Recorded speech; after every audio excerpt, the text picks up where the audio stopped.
I bet you want to have a normal level of glycated hemoglobin within the next 3 to 6 months.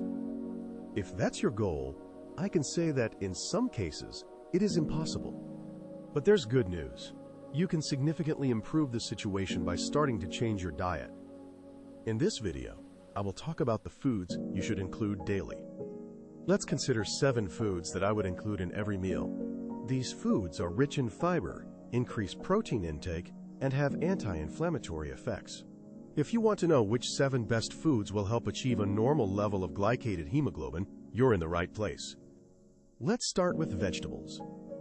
They are the foundation of nutrition, but they are often lacking in our diet.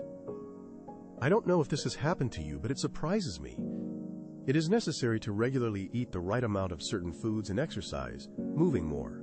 This approach will improve health and blood sugar control. The statement, "Avoid this fruit or vegetable," sounds more appealing and simpler, but it is false. It will not help improve glucose or glycated hemoglobin levels. Many people fear fruits because of blood glucose spikes, but any carbohydrate causes such spikes, and this is a normal phenomenon. In type 2 diabetes, glucose levels do not decrease due to insulin resistance, while in type 1 diabetes, it is due to the absence of insulin. In a healthy person, glucose levels naturally decrease after eating. Therefore, there is no need to fear fruits. Moreover, in type 2 diabetes, fruits can even help maintain blood glucose levels. I always explain it like this. If you drink 1 liter of soda, whether Coca-Cola, Fanta, Pepsi, or another, you would need to eat 15 oranges to get the same amount of sugar. We should fear carbonated drinks more than fruits. Fruits are not dangerous. They improve health and help normalize sugar levels due to their high fiber content. Do not be afraid of fruits. Now let's move on to the third superfood, legumes. They are a source of carbohydrates and protein, but are often demonized because of anti-nutrients. Anti-nutrients are substances that are not absorbed by the intestines and are simply excreted. Some claim that lectins cause intestinal inflammation and increase its permeability. However, there are no scientific studies linking legumes to worsening health or chronic diseases. All the studied works show a positive effect on the body. Legumes reduce the risk of diabetes, improve cardiovascular health, and decrease the likelihood of stroke. They bring only benefits to health. Bloating and gas may occur because not everyone's intestines can handle digesting legumes. Some people have digestive problems that interfere with their consumption. In such cases, there is nothing wrong with limiting or avoiding legumes if they cause discomfort. The main thing is to listen to your body and take care of your health. Some people poorly tolerate legumes, but claiming that everyone should exclude them from their diet is incorrect. This has clear limitations and nuances. If I said that you need to eat about 300 grams of raw vegetables per meal, I will also tell you how many nuts you should consume. It is important to control the amount of nuts so as not to interfere with the weight loss process, despite their benefits and nutritional value. Do not overeat and do not exceed the norm, which is about 20 to 25 grams. If you do sports, the norm may be higher. Keep this in mind. Nuts contain a lot of fats, which are monounsaturated and very beneficial. But that does not make them any less fatty, so it is important to control the portion. When following restrictive diets, it is important to consider the dose of each product we eat in order not to disrupt the balance and harm the body. A patient should not be given the same doses of different drugs. Prescribing 10 units and 80 units are completely different things that require a precise approach. If I prescribe metformin, the dose can be 1 gram or 3 grams. For other drugs, the dosage will differ, and it is very important to remember this.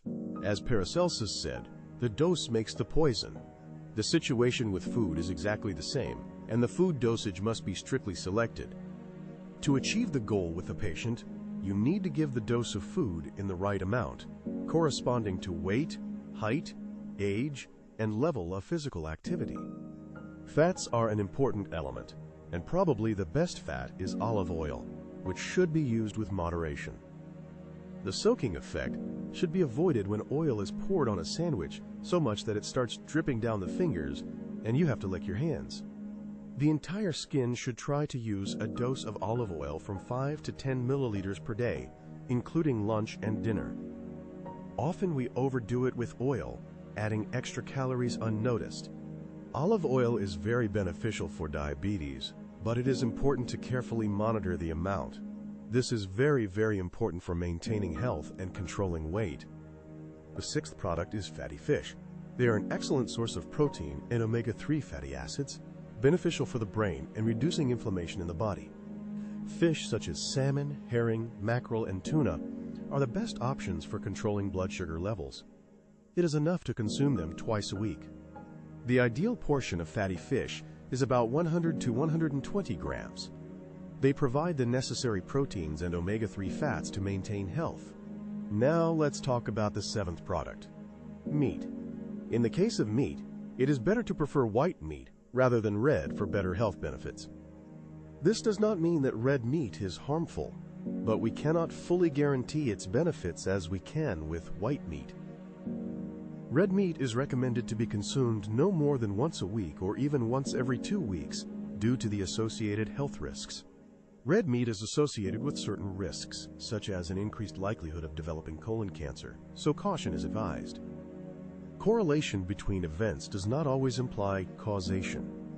For example, if you were robbed during the rain is not to blame, but the thieves who committed the theft at that moment. Do not confuse the cause of the theft with the event of rain that occurred simultaneously. The simultaneity of two events does not mean that one caused the other. There are other variables, such as the method of cooking meat. Grilling, baking, or frying meat are different processes that affect the final product. Grilling produces nitrosamines, substances that can be harmful. Red meat differs from processed red meat, although both are associated with an increased risk of colorectal cancer.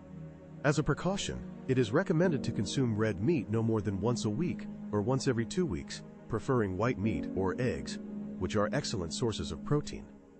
Despite attempts to demonize eggs because of cholesterol, moderate consumption, about 2 eggs a day, will not harm the body.